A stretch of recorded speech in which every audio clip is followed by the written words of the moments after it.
Senhor esteja convosco, Ele está no meio de nós. Proclamação do Evangelho de nosso Senhor Jesus Cristo, segundo São João. Glória a vós, Senhor. Naquele tempo, perto da cruz de Jesus, estavam de pé a sua mãe, a irmã de sua mãe, Maria de Cleofas, Maria Madalena. Jesus, ao ver sua mãe e ao lado dela o discípulo que ele amava, disse à mãe: mulher, este é o teu filho. Depois disse ao discípulo: esta é a tua mãe. Daquela hora em diante, o discípulo a acolheu consigo. Palavra da salvação.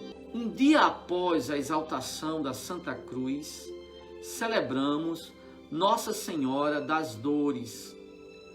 A cena que representa Nossa Senhora da Piedade constitui uma das mais belas imagens da história da arte. A Pietà de Michelangelo, que foi esculpida em mármore por este artista. Ela se encontra na entrada da Basílica de São Pedro, no Vaticano, em um altar lateral do lado direito de quem entra na Basílica. A beleza desta imagem, todavia, não está nas qualidades artísticas da obra de Michelangelo, mas, sobretudo, no seu sentido humano-teológico. Dito de outro modo, a imagem da Virgem da Piedade é tocante, não porque foi esculpida por esse artista do Renascimento, mas, na verdade, ele a esculpiu exatamente porque é uma imagem rica de significados e de intuições para a nossa vida, para a nossa existência. Nós não iremos partir da obra deste artista, nós não iremos partir aqui da nossa reflexão da obra deste famoso artista, que foi inspirado por suas intuições como um homem de arte, homem da arte. Mas teremos como ponto de referência a cena descrita por São João, que foi movido por um espírito muito mais forte do que aquele da arte, isto é, o Espírito Santo. Esta imagem é muito mais eloquente, isto é, a imagem de São João, do evangelista, é muito mais eloquente do que aquela do artista do Renascimento. O texto diz assim, o texto de São João, no capítulo 19, versos 25, diz: perto da cruz de Jesus estava de pé a sua mãe. A primeira coisa a ser dita é que os evangelhos não falam muitas vezes de Maria.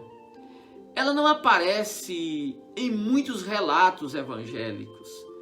Estatisticamente, devemos reconhecer que os números não são impressionantes.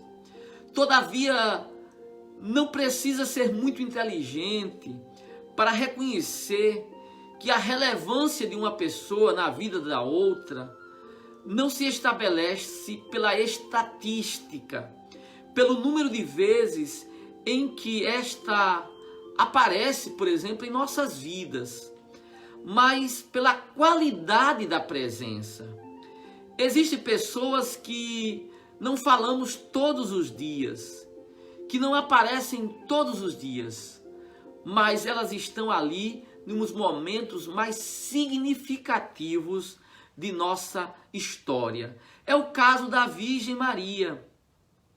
Ela não aparece sempre nos evangelhos, mas certamente ela se encontra nos momentos chaves da vida de Cristo, isto é, da história da salvação.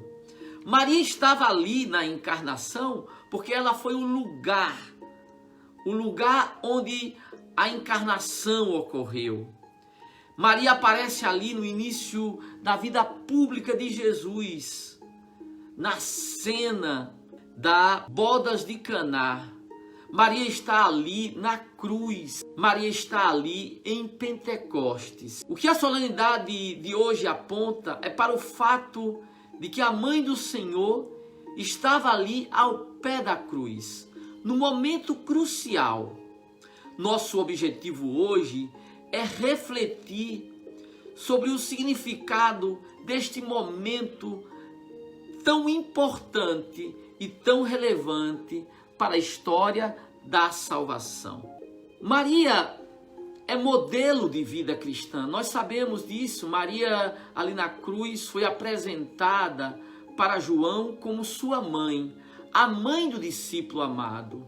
Consequentemente, Maria é mãe não apenas daquele discípulo, mas de todos os discípulos que amam o Senhor e são amados pelo Senhor. Jesus deu a João e a todos os seus futuros discípulos Maria como mãe. Por isso, João a levou para a sua casa, quase como que ensinando-nos a trazer Maria para a nossa intimidade, para o interior da nossa vida. O texto diz que ele a levou para a sua casa, e o texto está dizendo também não só algo que aconteceu no passado, mas algo que deve ocorrer agora. Devemos nós também trazer Maria para a nossa existência, para a nossa intimidade. E qual é o objetivo? O texto diz que Jesus deu Maria a João por mãe. E nós sabemos o que é que uma mãe faz. Uma mãe nos ensina. A nossa primeira catequista é a nossa mãe. A nossa primeira professora é a nossa mãe. Pois bem, Maria é levada para dentro da casa de João e deve ser trazida para dentro da nossa existência para nos ensinar. E ensinar o quê? Ensinar a sermos cristãos. Maria vem ser a nossa mãe e mestra da vida espiritual, da vida cristã, da vida evangélica. Por isso nós poderíamos perguntar: o que é que hoje Maria está nos ensinando?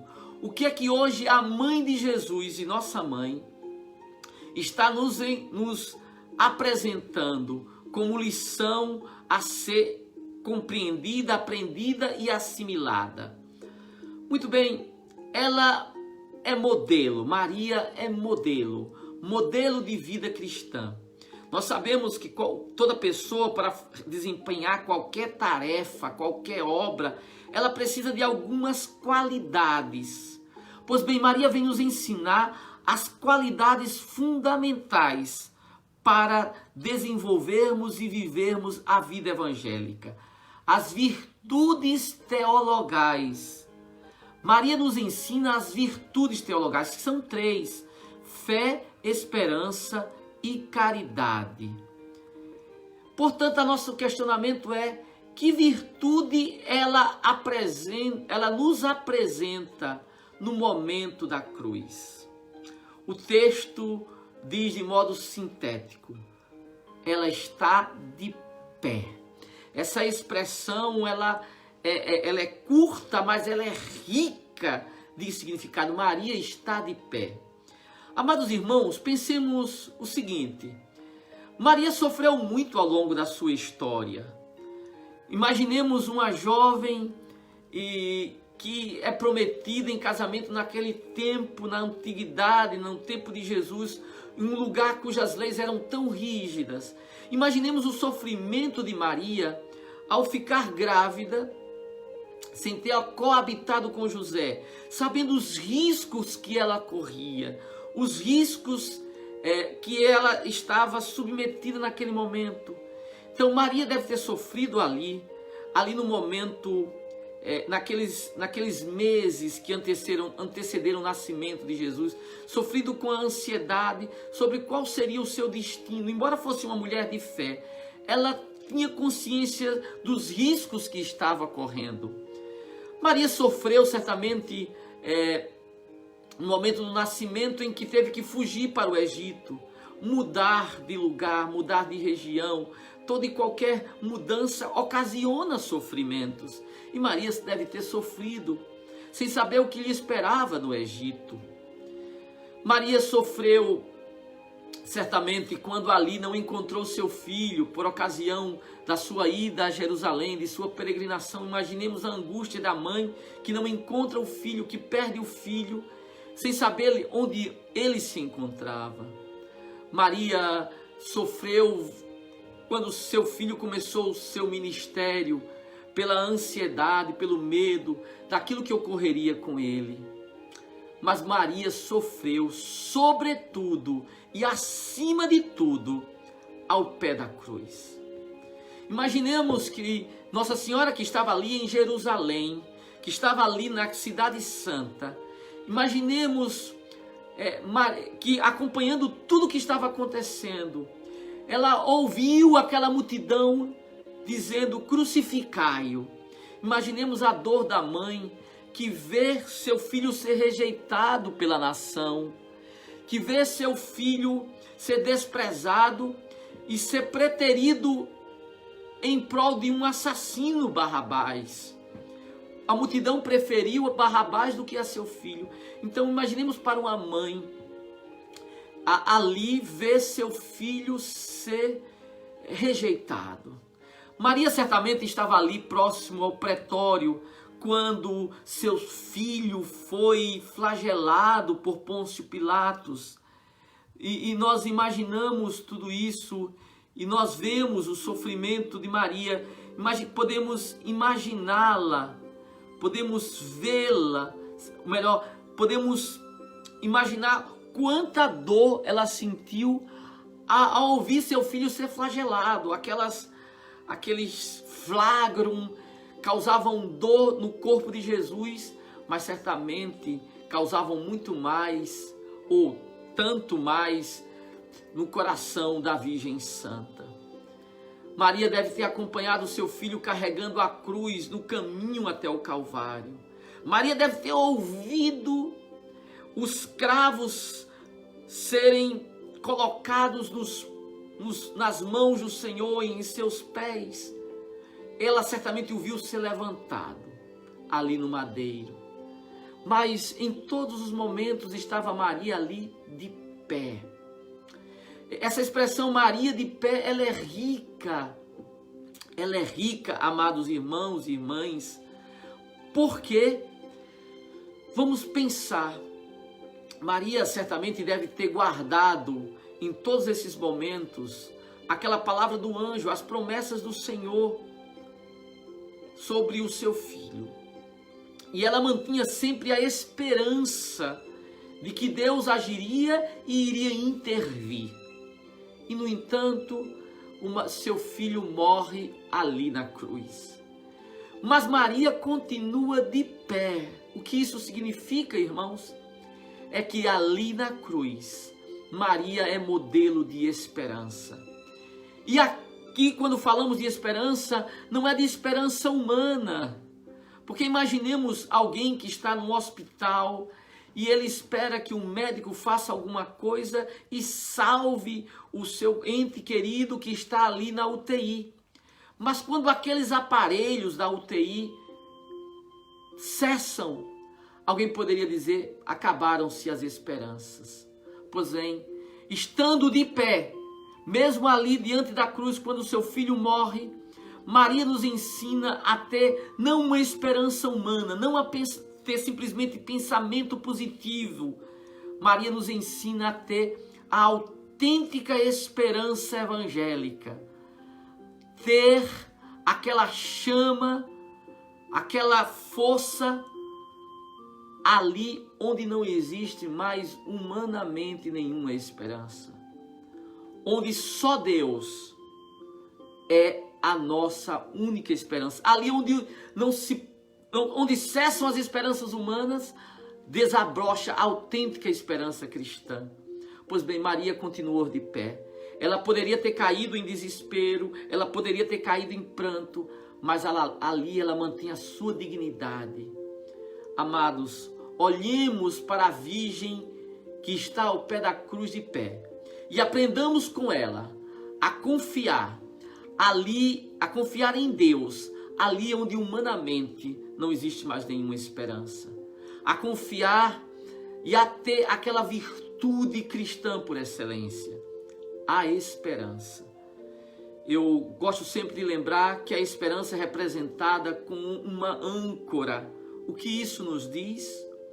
A âncora é aquele instrumento utilizado pelos barcos para dar às naves estabilidade na instabilidade do mar. Pois bem, a nossa confiança em Deus, a nossa esperança na ressurreição e na vida eterna é, sem sombra de dúvida, a virtude por excelência. Nós temos uma viva esperança. Nossa Senhora das Dores nos ensina a sermos homens da esperança. E esperança autenticamente evangélica é aquela esperança na vida eterna, aquela esperança na ressurreição, aquela esperança onde só Deus pode agir, onde só Deus pode realizar a sua força, pode realizar a sua obra. Que o Senhor nos ajude e que nós também sejamos homens de esperança autenticamente evangélica. Louvado seja nosso Senhor Jesus Cristo. E eu sei que tem muitas pessoas sofridas nesse momento, que estão me ouvindo. E eu queria lhe aconselhar, cultive a virtude da esperança, a mesma de Nossa Senhora. E você vai ter a graça de, mesmo com o coração traspassado, como a Virgem Maria, ficar de pé. Porque quem nos sustenta é a nossa esperança em Deus. Não é uma esperança humana, não é uma esperança passageira, não é uma ilusão, é uma certeza. A Bíblia diz: nós temos uma viva esperança. Aquela esperança que vem do nosso Salvador, daquele que morreu, mas ressuscitou ao terceiro dia, daquele que nos fez uma promessa por seu apóstolo, uma promessa que diz: aquilo que os olhos não viram, aquilo que a mente não imaginou, aquilo que o coração não sentiu, Ele preparou para nós. Baseado naquela promessa que o Senhor nos deu por meio do seu apóstolo Paulo, lá na carta aos Romanos, que nos diz que os sofrimentos do tempo presente nem merecem ser comparados. Esses sofrimentos nem merecem ser comparados com a glória futura. E quando pensamos na glória que nos aguarda, a glória maravilhosa do Senhor, nosso coração se enche de alegria, se enche de fé, e nós podemos ter gozo, ter regozijo, mesmo em meio às dores dessa vida, às decepções. E é essa esperança em nosso Salvador, em nosso Redentor, em suas promessas, na esperança de que um dia estaremos com Ele e o veremos face a face.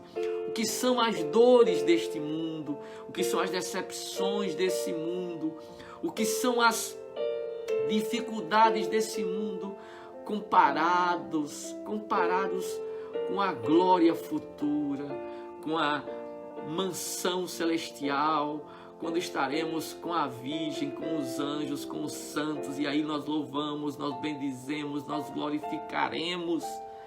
Então, quando nós pensamos nas coisas do céu, embora estejamos sofridos, sangrando, poderemos ter a virtude da Virgem e ficar de pé. Ficar de pé. É isso que nos mantém de pé. A nossa esperança nas promessas de Jesus. Louvado seja nosso Senhor Jesus Cristo.